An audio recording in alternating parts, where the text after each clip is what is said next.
आज के दिन को संत रविदास जयंती के रूप में मनाया जा रहा है। पर हम क्यों मना रहे हैं संत रविदास जयंती? क्यों हम उनको याद कर रहे हैं? उनको 500-600 वर्ष हो चुके हैं जब वो जन्मे थे, लेकिन आज भी हम उनको याद करते हैं। संत रविदास जी का जन्म हुआ था, ऐसा माना जाता है कि 15वीं शताब्दी के आसपास, है ना।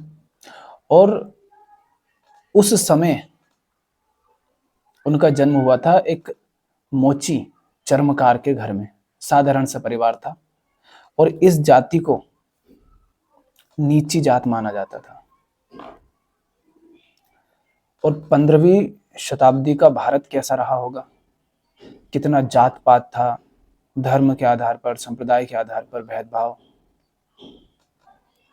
और व्यवसाय के आधार पर भेदभाव, अमीरी गरीबी के आधार पर भेदभाव, लिंग के आधार पर भेदभाव, समाज में कितना अधिक तब अंधविश्वास रहा होगा। आज तो विज्ञान है, शिक्षा है, संविधान है, नियम कानून है, अधिकार है, इतने अधिक, इतनी बड़ी व्यवस्था अभी बन गई है। और उस जमाने में कितनी सारी समस्याएं समाज में रही होंगी। तब रविदास जी का संत रविदास हो पाना कितना मुश्किल रहा होगा। अब हम तो ये सोचते हैं कि कोई व्यक्ति आध्यात्मिक है तो वो बस किसी कुटिया में बैठा होगा, त्याग दिया होगा घर परिवार समाज सबको। लेकिन संत का तो मतलब ये है कि वो लोगों के बीच रहता है, उनसे बातें करता है, उनके जीवन की बात करता है। तो संत रविदास सिर्फ आध्यात्मिक गुरु नहीं थे, वो समाज सुधारक भी थे। हमको ऐसा लगता है कि बस वो आध्यात्मिक गुरु थे, नहीं। उन्होंने समाज में जो कुछ चल रहा था, घरों में जो कुछ चल रहा था, उन मुद्दों पर बात की। धर्म के क्षेत्र में जो नीची जात वाले माने जाते हैं, उनको धर्म ग्रंथ पढ़ने का अधिकार नहीं। समाज में सामाजिक आधार पर बहुत सारे भेदभाव हैं। तब वो जन्मे थे भारत में। मंदिरों में जाने के लिए मनाही थी। मंदिरों में जाना, ग्रंथों को पढ़ना, ये सब ब्राह्मणों ने अपना अधिकार मान रखा था और सबको वर्जित कर दिया था। लेकिन नीची जाति के कहे जाने के बावजूद भी संत रविदास जी ने उस अन्याय को स्वीकार नहीं किया। उन्होंने ये नहीं कहा, अरे मैं तो नीची जात का हूं। समाज की उस अज्ञान से उठी व्यवस्था को उन्होंने स्वीकार नहीं किया। उन्होंने समाज में हो रहे इस अन्याय, इस शोषण, इस अंधविश्वास के खिलाफ आवाज उठाई। उन्होंने समझाया लोगों को कि सही धर्म क्या है। अब कोई होता है जो ये माना जाता है कि वो नीचे जात का है, तो वो तो कहता है कि अरे हमको तो ऐसा कहा जाता है, वैसा कहा जाता है। तो लड़ो ना, पर लड़ोगे कैसे जब तक जानोगे नहीं, जब तक समझ को महत्व नहीं दोगे। संत रविदास क्या कहते थे? मन चंगा तो कटौती में गंगा। तुम्हारा मन ही साफ नहीं है, मन ही शुद्ध नहीं है, तुम मन के तल पर, चेतना के तल पर ऊंचे नहीं हो, तुम्हें समझ नहीं है, तो कितना ही नहाओ गंगा, क्या फर्क पड़ता है। मगर हम तो सिर्फ शरीर को महत्व देते हैं ना।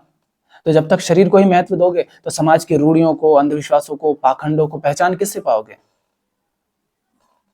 उनको पहचानने के लिए तो समझदारी चाहिए ना।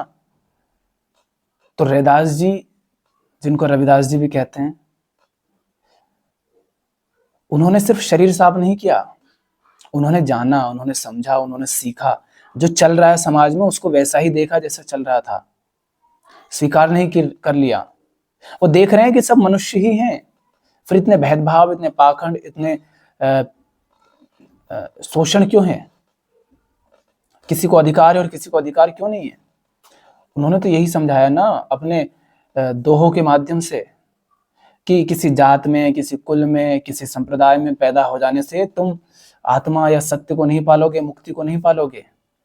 उसके लिए तो ज्ञान चाहिए, सही कर्म चाहिए, विवेक चाहिए। ऊंचे कुल के कारणे ब्राह्मण कोई ना होए, जब जाना ही ब्रह्म आत्मा रैदास ब्राह्मण सोए। कि तुम किसी कुल में पैदा हो गए, किसी जात में पैदा हो गए, तो इससे तुम ब्राह्मण नहीं हो जाते। मुक्ति पाना तो बहुत दूर की बात है, तुम ब्राह्मण ही नहीं हो पाते हो। तुम यूं ही चिल्लाते रहते हो कि हम ब्राह्मण हो गए। मुक्ति मिल जाएगी ब्राह्मण होने से, आत्मा मिल जाएगी, सत्य मिल जाएगा, ब्रह्म को पालोगे, ये तो बहुत आगे की बात है। तुम तो ब्राह्मण ही नहीं हो पाते हो सिर्फ किसी कुल या जाति में पैदा हो जाने से, किसी घर में पैदा हो जाने से। जो जानही ब्रह्म आत्मा रैदास ब्राह्मण सोए। जो ब्रह्म को जानता है, जो आत्मा को जानता है, जो इधर आत्मा को जानता है कि आत्मा कहीं आसमान में नहीं बैठी है, और जो बाहर ब्रह्म को जानता है, और जो ये जानता है कि आत्मा और ब्रह्म एक ही है, बाहर भीतर कुछ नहीं, सब एक है। जो आत्मा को जानता है, जो ब्रह्म को जानता है, और जो दोनों को एक जानता है, अद्वैत, वो ब्राह्मण है। लेकिन तुमने क्या किया? माला ले ली, माला फेर रहे हो, तिलक लगा लिया, ये हरकतें कर रहे हो। कहते हैं ना रैदास जी, माथे तिलक हाथ जपमाला, जग ठगने को स्वांग बनाया, मारग छाड़ी कुमारग उहके, साची प्रीति बिनु राम न पाया।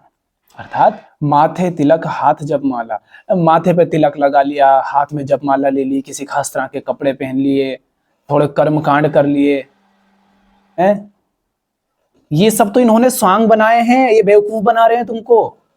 ऐसे कुछ नहीं होगा, ऐसे मुक्ति नहीं होगी।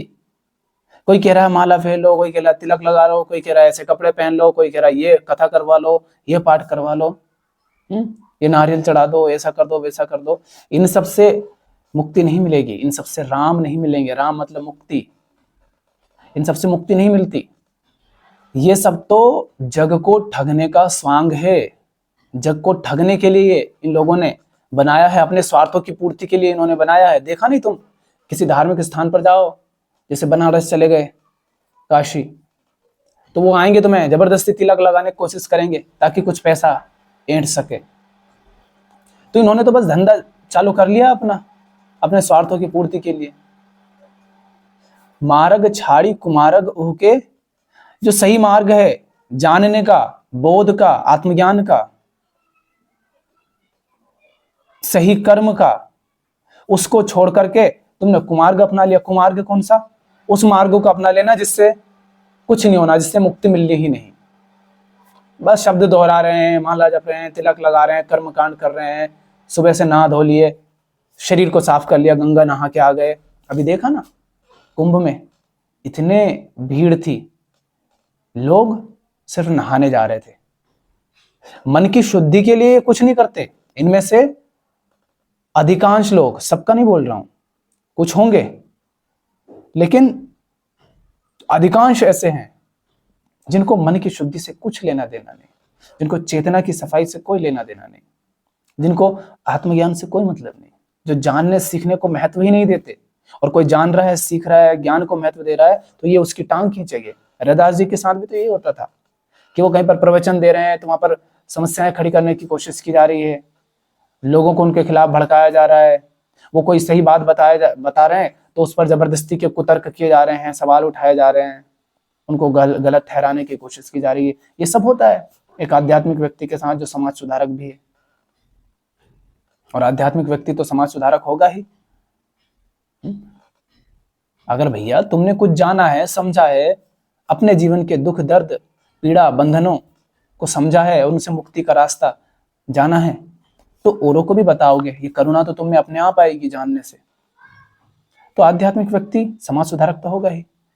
तो उनके जीवन में भी, उनके काम में भी बहुत बाधाएं खड़ी करी लोगों ने। क्यों? अगर तुम सचमुच मुक्ति पाना चाहते हो, राम को पाना चाहते हो, मुक्त होना चाहते हो, तो फिर तुम उस मार्ग में बाधा खड़ी क्यों कर रहे हो जिससे मुक्ति मिलती है, जिससे जाना जाता है कि बंधन माने हुए हैं, बस मान्यताएं हैं बंधन।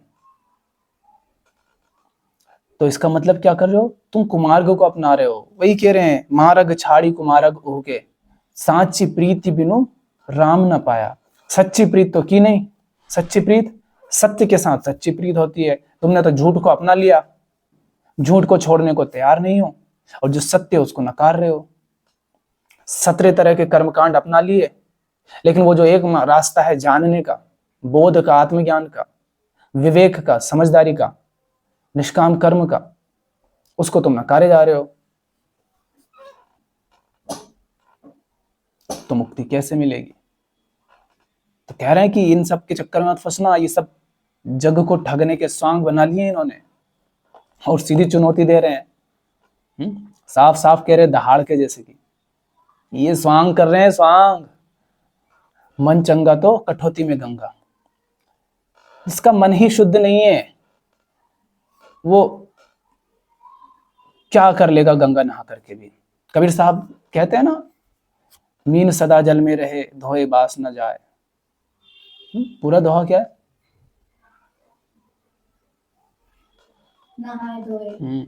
नहाए धोए क्या हुआ, जो मन मैल न जाए। मीन सदा जल में रहे धोए बास न जाए।